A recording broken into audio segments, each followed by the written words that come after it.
Welcome to Last First Date Radio, featuring interviews with experts in dating, relating, and mating in midlife. And now, here's your host, Sandy Weiner. This is episode number 414 with GS Youngblood, How to Inspire the Trust, Lust, and Devotion of a Strong Man. Hi, everybody. I'm Sandy Weiner. Welcome to Last First Date Radio, where we believe it is never too late for love and that a woman of value naturally attracts the respect and rewards she deserves in life and love. And speaking of woman of value, I have a new book out. It's available on Amazon, Kindle, and paperback, and it's called Becoming a Woman of Value, How to Thrive in Life and Love. The book is filled with personal and client stories, expert interviews, some of them from this podcast, and 30 tips and exercises to help you to step more fully into your value and develop the core confidence to thrive in all areas of your life. So I hope that you head over to Amazon and pick one up after you listen to our show. This week's tip on becoming a woman of value is from the book, and it is, your past doesn't limit you. We often think who we were is who we are. And I actually, when I'm dating, I don't even want to really hear much about a person's past when I get to know them. Because, you know, I once dated a guy who told me he was super athletic when he was younger. And I said, that's great, but what do you do now? So, you know, it's really who you are and what you do with your circumstances that matters the most. When you start to make up stories about people based on their past, please just get curious about the present and who they became and what they did with the challenges, because that'll tell you a whole lot more about that person. I just want to let everyone know that I have a fantastic Facebook group. It's called Your Last First Date, and we are a group for women over 40 who are ready to step into their value and to date with more presence, more passion, more empowerment. And it's a place to not just vent. We don't allow that. We are here to grow and to help you go on your last first date. So join us at Your Last First Date. And now for my guest. GS Youngblood is the author of The Masculine in Relationship, a blueprint for inspiring the trust, lust, and devotion of a strong woman. And here's the book. He's a coach. He helps men in relationships learn to live, love, and lead from their masculine core. And he specializes in nice guys who want to find their personal power. His teachings combine deep embodiment work with the framework of the masculine blueprint from his book. And his work is based on 12 years as a student and a creator in men's work and authentic relating.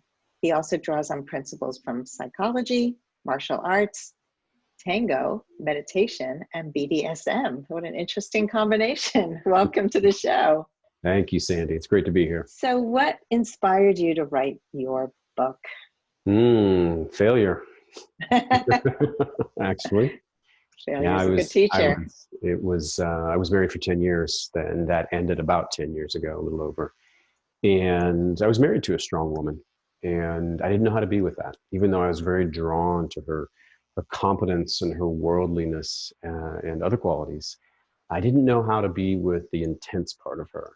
And it wasn't meant to be, but nobody wants to have a relationship end, a marriage end, particularly when there's kids involved. And so it scarred me in that way. I felt like I had failed in a certain way. And that was my motivation to be different, occur in the world differently, to interact with my woman differently. And so after that, I at some point went into another 7-year relationship with a very strong and feminine woman.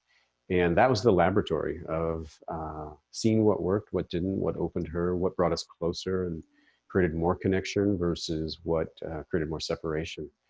And somewhere along the lines, I just started taking notes on principles that I would see and patterns that were repeating. And at some point, I had so much material that I thought, wow, I could put this together in a book. And I had published a business book about 11 years ago. So I knew that road of publishing, and I knew it was something that I enjoyed. And after about 5 years of work, lo and behold, right at the end of last year, I published this book, and feel very good about the reception that it's getting out there. Well, congratulations on getting your book out there, and most importantly, on really looking at what you could do better. I think a lot of people repeat the same mistakes over and over. They get into new relationships and wonder what's wrong with everybody else, and don't really take that hard look at themselves. So it's confusing right now to be in relationships. There's a lot of confusion. And so can you speak to that? And we're going to talk about different things that you learned through your process. But let's start with, why are men today so confused about how to be in relationship? Well, we've got, behind us, we have, thousands of years, you could say that, of male dominance, of patriarchy, of misogyny, whatever word you want to use. Men sort of being in charge and knowing that they were in charge. And that's just kind of how the way it was for thousands of years. And thankfully, the world has started to change. And it has, and we've gone so far. And I feel hopeful for the world that my daughter will grow up in. But the pendulum is swinging pretty far in a lot of ways, and men have been bombarded with the message that we're misogynistic assholes, that we any form of masculinity is toxic masculinity, and so a lot of men have retreated back into the nice guy mode. I'll be safe, I'll be completely egalitarian, I'll give her what she wants, and unfortunately, it's swung so far in a lot of cases that a lot of men have become that nice guy, that doormat. They don't have opinions, needs, wants. They don't lead in the relationship. They don't create structure and provide direction within the relationship. They just defer. And they think that's what their women want. And they think that's what will bring peace and harmony. And I don't know, in my experience of the women that I know, it's great for a little while. It seems so easy to be with a man like that. Then at some point they feel something really fundamental and foundational missing. And as they see that he's not a man that stands for anything, that leads in any way, the attraction starts to wane. It's not fun. It's not fun to be with somebody that's formless or a doormat or a nice guy. I can't say that for 100% of the people. I'm giving you these generalities that I think apply to a large segment of the population. And so that's the problem. The pendulum has swung too far, and men are confused. They actually want to be in their power. They want to feel powerful. They want their woman to respect them. They want to lead the relationship in certain ways. They have no idea how. And that is what this book is intended to do, is to give them a really understandable framework for what they can do, how they can be in the world, to be in their masculine power. And the model I put out there is a model of a masculine core that I think really does fit today's world, because we're not trying to roll back the clock to the 1950s and before. We're trying to have a model of masculine power that really fits in today's modern world. It acknowledges that women are just as powerful as we are in a lot of ways. Women can be out there getting things done just as well as, if not better than we can. So how do you have a model that navigates that and allows a man to come into his full power? And that was the art of it. And that's what I hope is the unique contribution of this book. Yeah, it's an important discussion. I think that men have changed, women have changed. We're all trying to figure out the new normal. And I know from the woman's point of view, and I love hearing the man's point of view. So let's talk about the blueprint in your book to help men with their masculine core. Yeah, the blueprint is 3 parts. And the first is respond versus react. So this is the quality of stillness in a man. It's groundedness, it's full presence.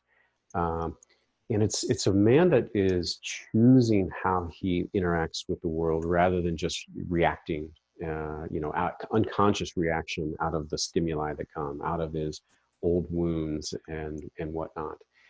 And you can feel this. You can feel this in a man probably within 5 seconds, especially the feminine. The feminine can feel this in a man, almost from across the room without even hearing him talk. You can see the way he just moves. And it's not great. It doesn't feel good to be with somebody they're kind of jittery. That's the word I like to use. They just feel jittery in some way, whether it's they talk too much or they gesticulate sort of wildly.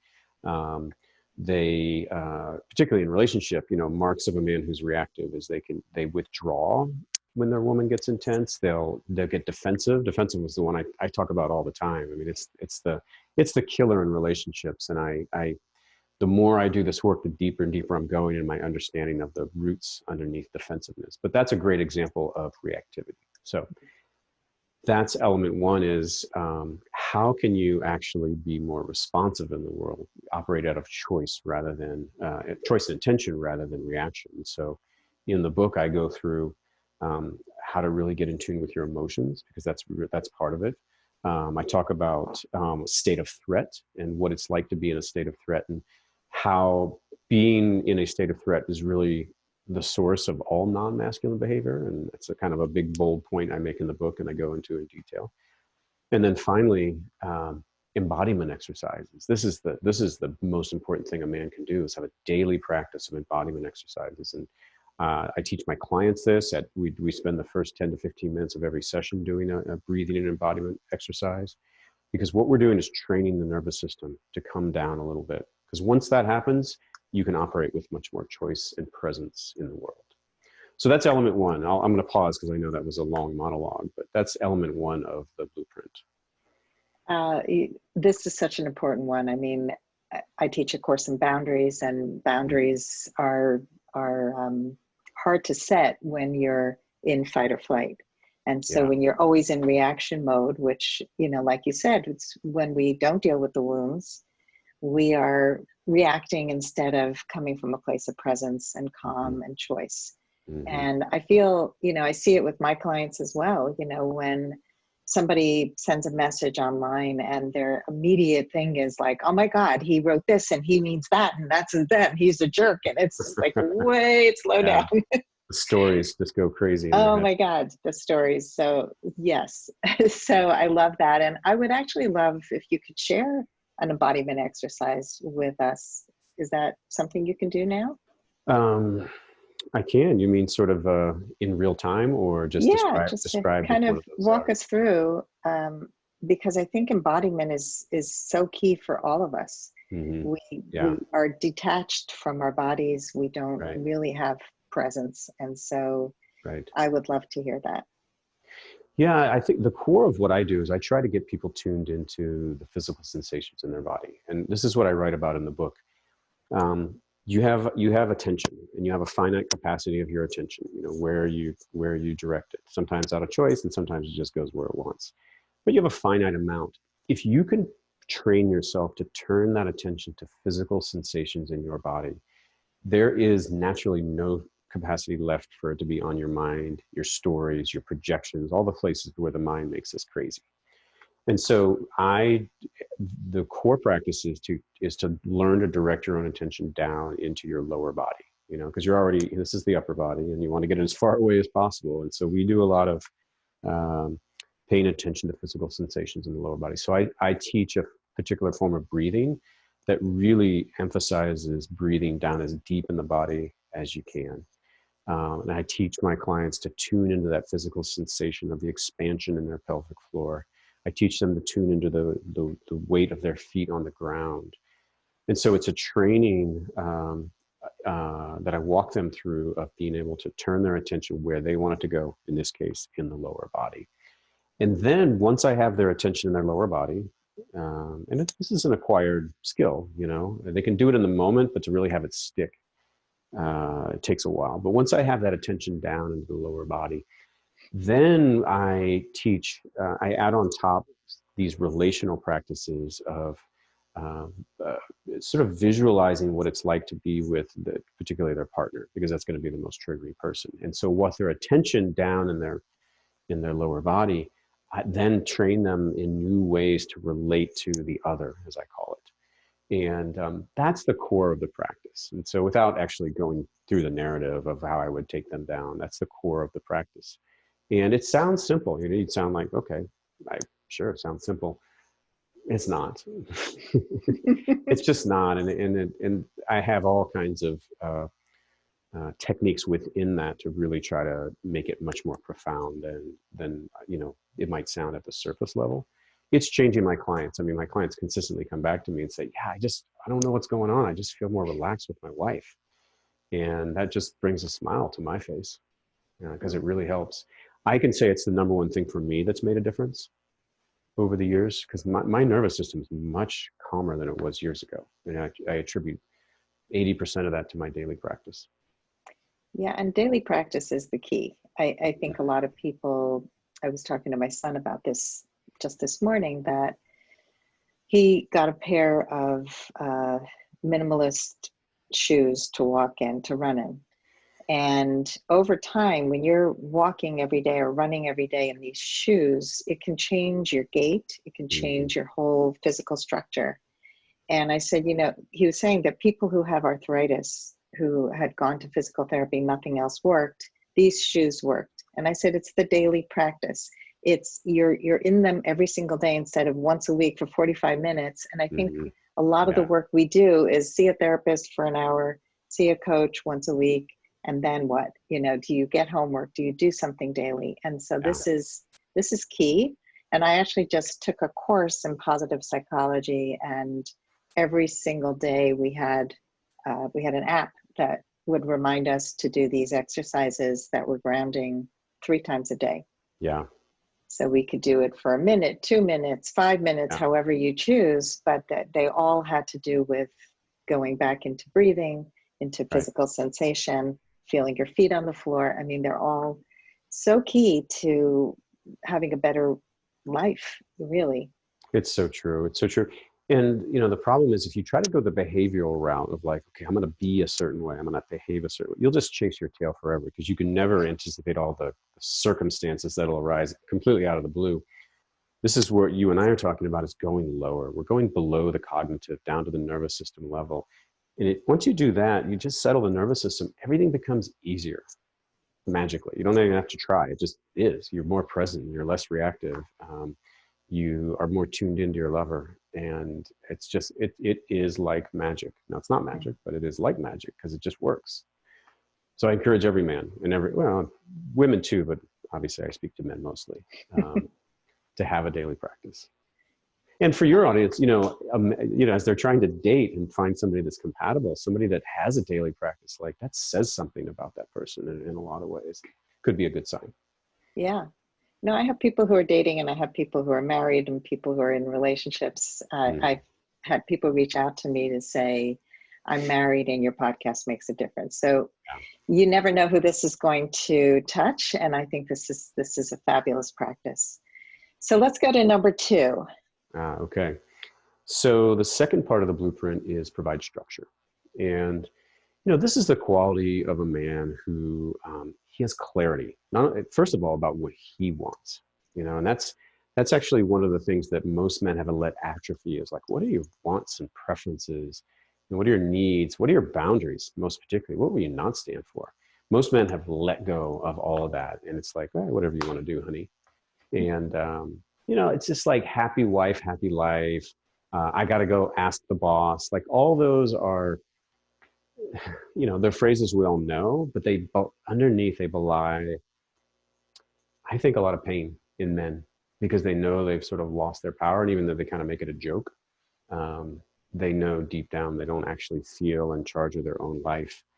So they make jokes about having to defer to their woman. And I say, look, the antidote is not like I'm going to be in charge and tell her what to do. That's ridiculous. The antidote is go through a practice of like getting in touch with your own desires. And that's what chapter 10 of the book is about. It's around really starting to tune into what you want. And it's just a muscle you rebuild back up, just like you would a calf muscle after you had a knee injury. You would just build that muscle back up.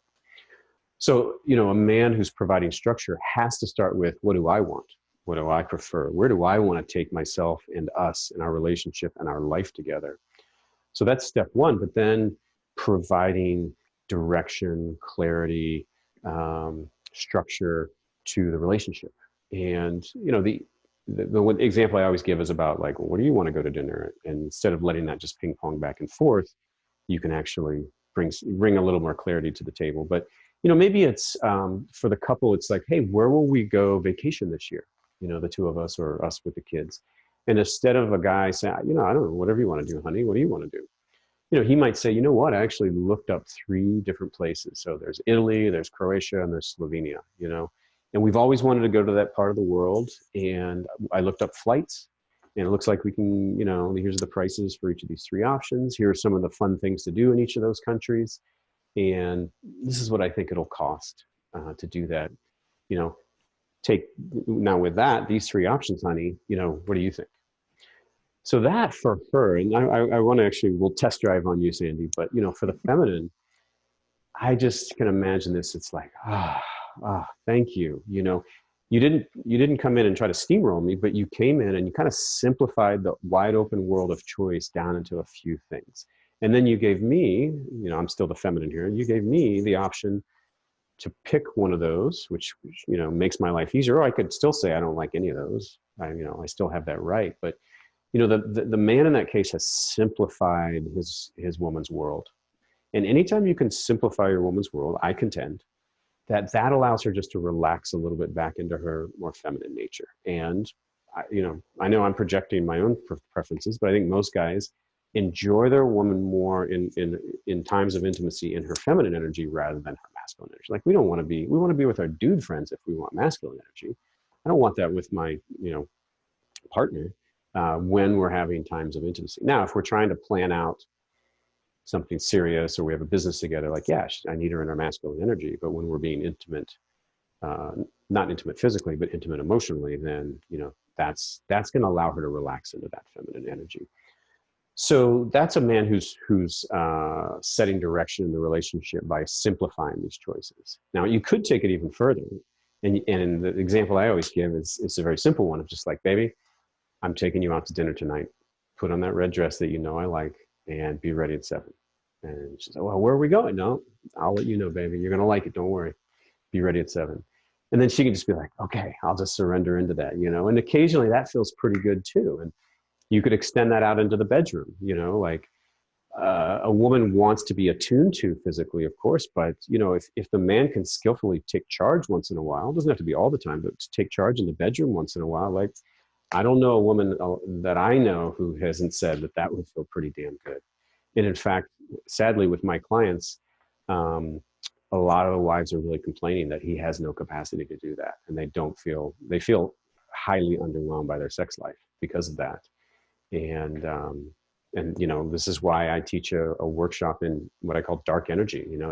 It's taking these guys from the nice guy energy into more of the darker energies that they can bring to bear where appropriate. And having great reception from their wives as the result as well. So, that's a lot about setting direction, providing structure. I'll give one more example. So providing structure. It could even be as, let's say you're in a fight with your partner and, both of you are feeling pretty shut down at this point. And you just kind of like, you just don't even want to deal with each other. A man who's providing masculine leadership in the relationship might say, you know what, baby, timeouts. We are just going at each other. I think that we need to take a 20-minute break or a 2-hour break or whatever. Let's come back in an hour. And then, what we're going to do we're going to tell each other the 3 things that we like about each other first. And then we can continue this conversation because I don't think this is taking us in a healthy place. So he's providing some structure to how they fight in the moment, and he's not just kind of like saying, screw this and withdrawing or waiting for it to blow over. He's actually being proactive in creating some structure about how they would fight. And to me, that's masculine leadership. That's what I want men to bring to the relationship rather than just sort of hanging back and waiting for fights to blow over, for instance. Okay, that was a lot. So that was all about provide structure. I'm going to pause again because I know that was a bit of a monologue. I appreciate the pause and I appreciate the information. So structure is so important. And I can speak from the feminine that the strong women that I work with and that I am love a man with a plan. A man who doesn't just say whatever you want. Even just to say, listen, planning a first date could be as simple as, hey, listen, I'll come to you. Do you want coffee or ice cream? I mean, just 2 choices, like simple like that. That would make me thrilled rather than what usually happens, which is, I don't know, what do you want to do? Are you free? You want to call me next week? It's just like, no, exactly. And another thing is that I have encouraged my clients to ask for what they want, to say, I like when,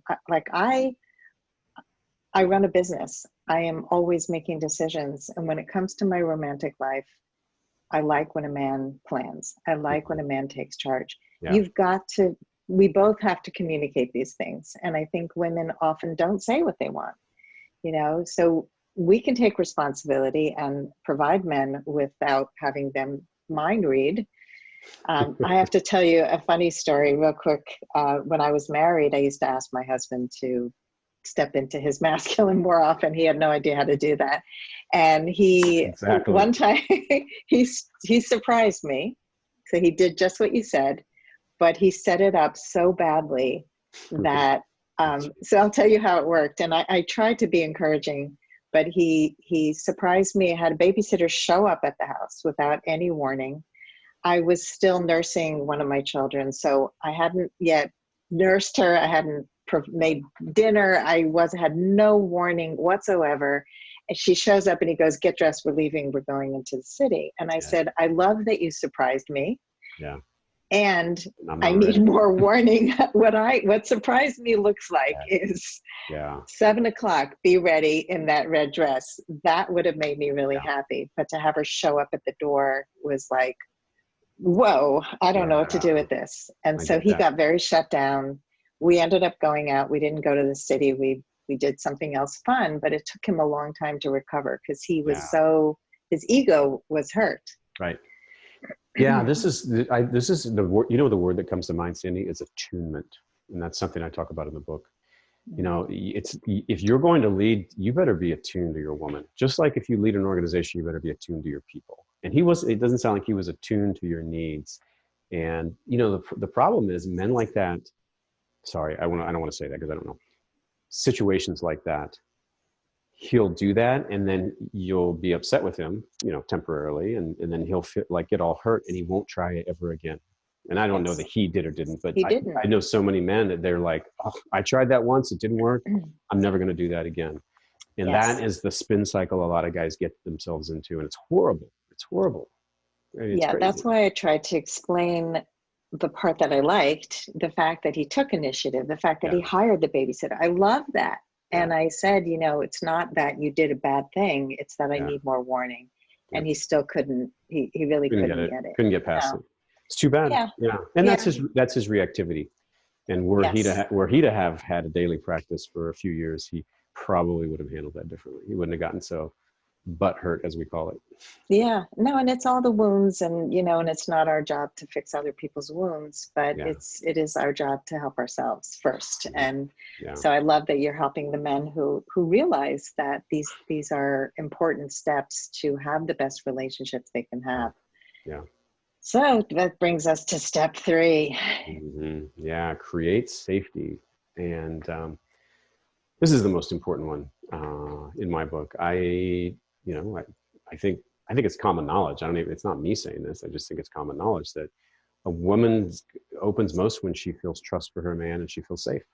And she doesn't open emotionally or physically, sexually, if she feels a lack of trust and a lack of safety in the moment. And it's the number one thing that I think guys don't understand. One, they don't even know what it means. And two, they still don't get how she can become, not interested in sex and critical and irritable so fast, but it's because she probably doesn't trust you or doesn't feel safe with you. So in this section, we're talking about physical, financial, and emotional safety. And I don't talk about physical and financial that much, but we do talk about emotional safety a lot. And this is what I've learned. And unfortunately, I've learned it the hard way, partially through the end of my last relationship. And if you as a man don't attend to the connection first, everything is really hard. Everything your woman will be really hard.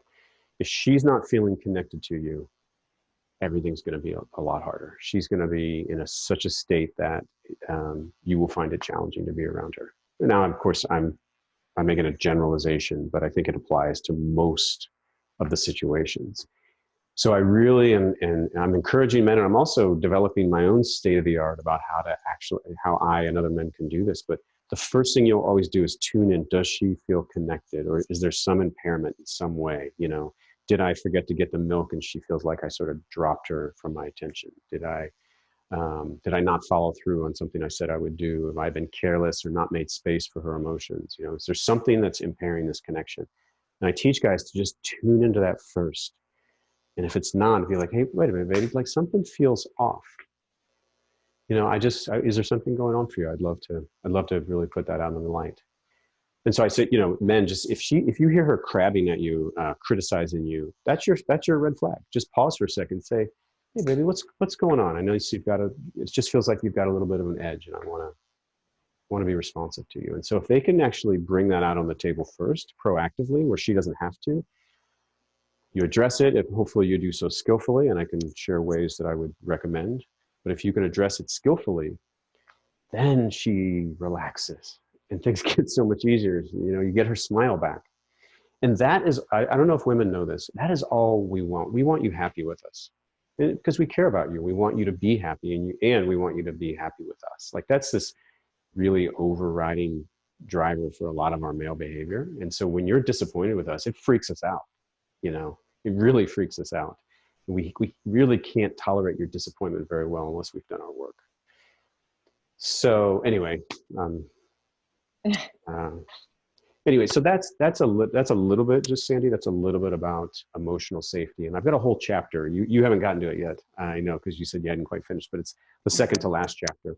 And it's a number of ways that you can respond when your woman is feeling upset or she's in emotional chaos. And we can go to those in a second, but I'll just pause there for a second. Yeah, I love this because, I mean, I hear it from women all the time. They don't feel safe emotionally. And then it leads to fear and often ending the relationship. It's like, well, if you don't love me, then goodbye. You know, I'm going to end it first, you know. And I dated a guy a while ago who was very, very overtly sexual right away. And I spoke to him about safety. I actually said, I had just written an article about what the number one thing is that women want from men, and it's to feel safe. Mm-hmm. And he goes, oh, absolutely. And I said, yeah, I don't feel safe with you. he said, what? What do you mean? He was like, oh no, I totally get it. Totally get it. Yeah, I'll never see you again. It was just like, if I wasn't going to sleep with him and do a booty call, it wasn't happening. Yeah. But I was just like, that's not who I am. You know, there is we didn't build anything here, and that's what I'm looking for. So, you know, have a good life. That's good. Yeah. Go find somebody who'll do that. But there are people who really want that, and so they don't know how. Mm-hmm. So you said you would share some ways that we can build that safety. Yeah, I think my response will be around emotional safety, not necessarily related to sexuality, but I have a whole list in the book. And the number one thing that a man needs to respond to is a woman's emotional chaos is empathy. And most guys don't even know what empathy means, to be honest. And I was in that boat too, so I'm not excluding myself at some phase of my life. But you know, for the men, empathy it's actually just to feel what it's like to be in her shoes. It's not to understand what it's like mentally. It's actually to feel it and just pause for a second and, you know, what is it like to, you know, be a woman whose man didn't follow through on what he said he would do. Like, I'll call the plumber for you or whatever it is. And then that doesn't happen. He doesn't follow through, and she's got a little bit of an ouch. And so there's probably bigger examples that would be more applicable, but, you know, a man responding with empathy is really the number one thing that you've got to do. And you don't have to do anything. You don't have to fix it. It's actually pretty nice because you're not necessarily required to fix anything or take even the blame for anything. All you have to do is feel what it's like to feel what she's expressing, and then somehow reflect that back to her. And, you know, this is really important. I have a lot of clients. I actually have a good friend too. And the women say, like, I can't feel you.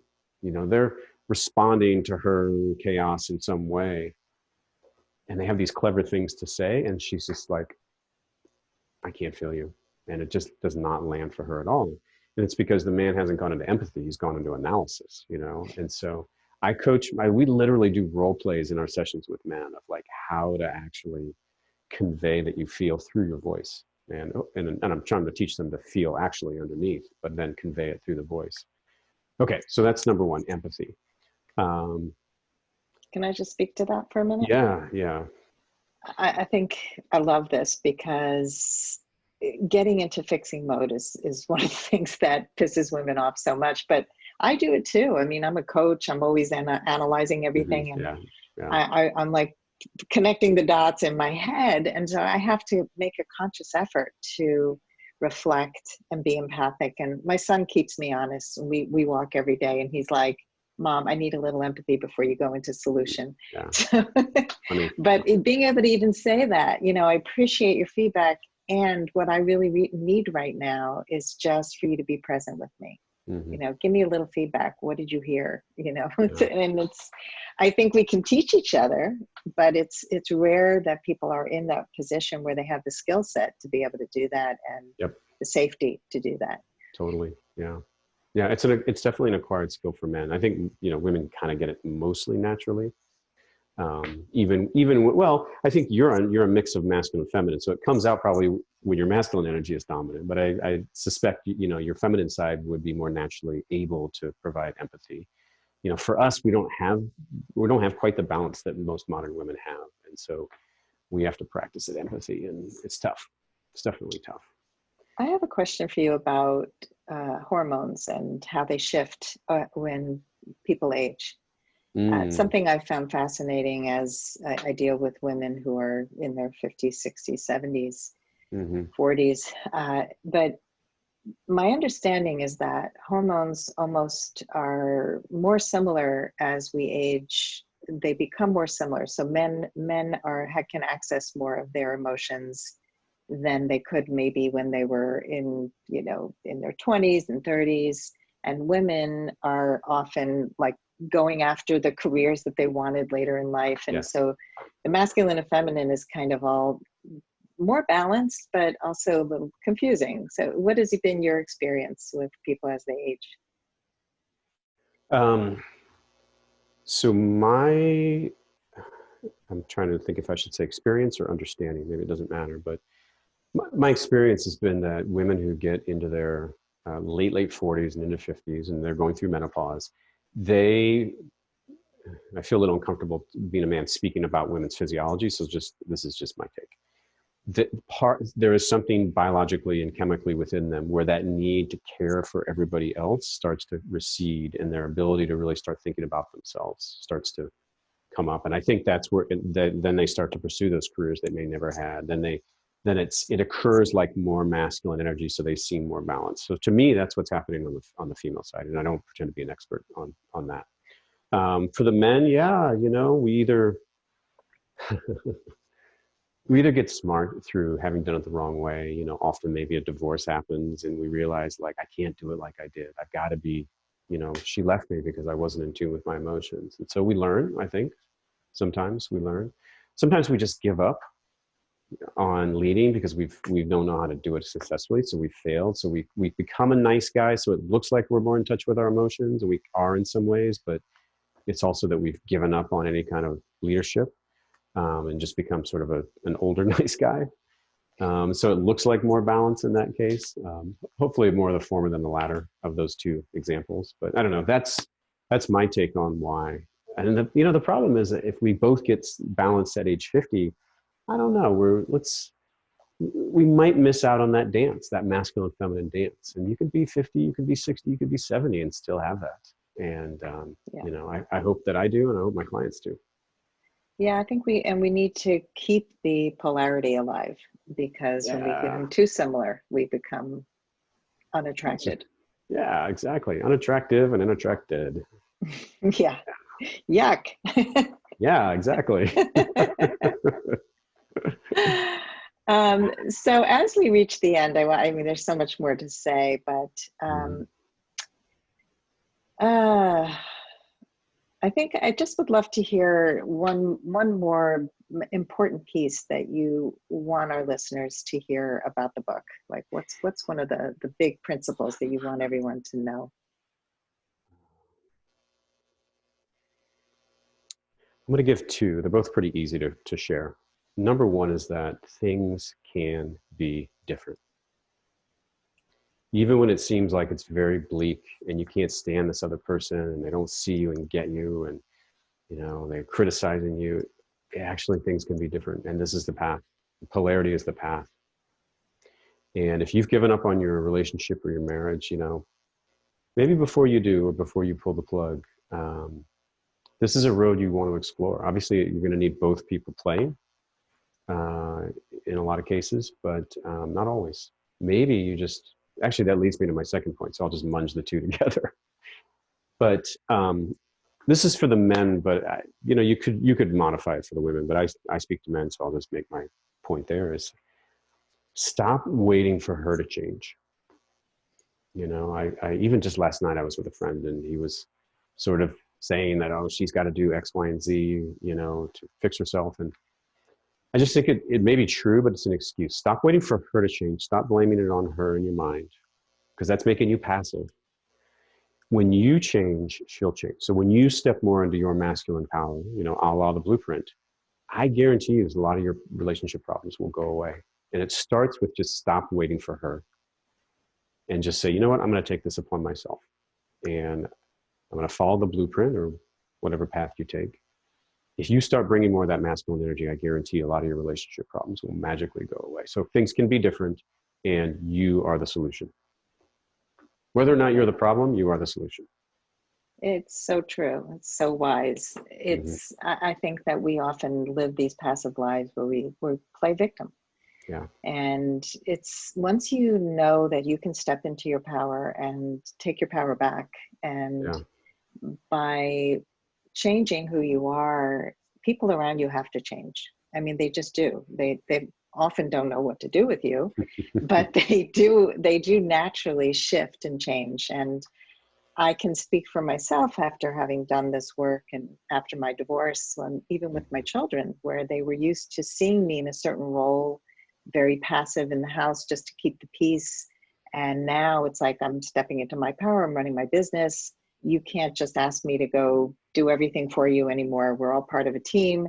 There were new agreements and they respected my boundaries. They didn't like it at first, but then they came back to me and they all ended up moving in with me full time, even though we had shared joint custody, because they liked the structure that I put in place. They liked that I was setting boundaries.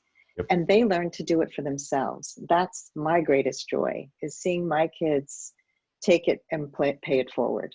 And so this work, it ripples. Once we do the work, everybody else benefits. And if they don't, and if they don't, then they're not really meant to be in your life, really. Yep, it's true. Not with your kids, but with a spouse.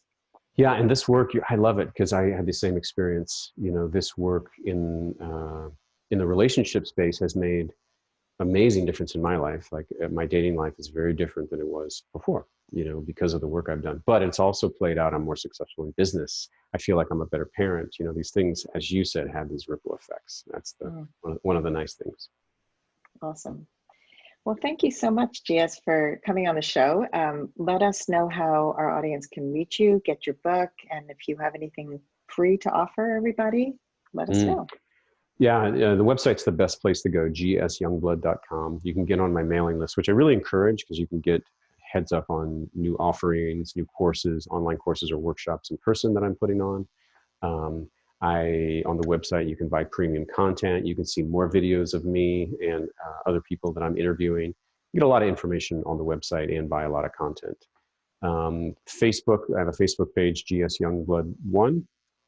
And for the men, there's also a discussion group called the Masculine in Relationship that you can get on. And we really try to support each other through real life problems that the men are having. And then Instagram, GS Youngblood MIR. Those are all the ways. And then a YouTube channel as well. So that has all the videos. Great. Yeah. Well, thank you so much. Thank you for coming on the show and for doing this work. It's so important. And if everybody really reads your book and does this work, what an amazing world we would have. Yeah. Thank you. And sorry, Sandy, I just forgot one thing. I do free 30-minute coaching sessions with people. So you can go on the website and get information about that. But thank you for having me on the show. This is a lot of fun. I really appreciated your facilitation and I enjoyed myself. Well, my pleasure. But thank you everybody for listening today. If you love our show, please rate and review us. And we hope you go on your last first date very soon.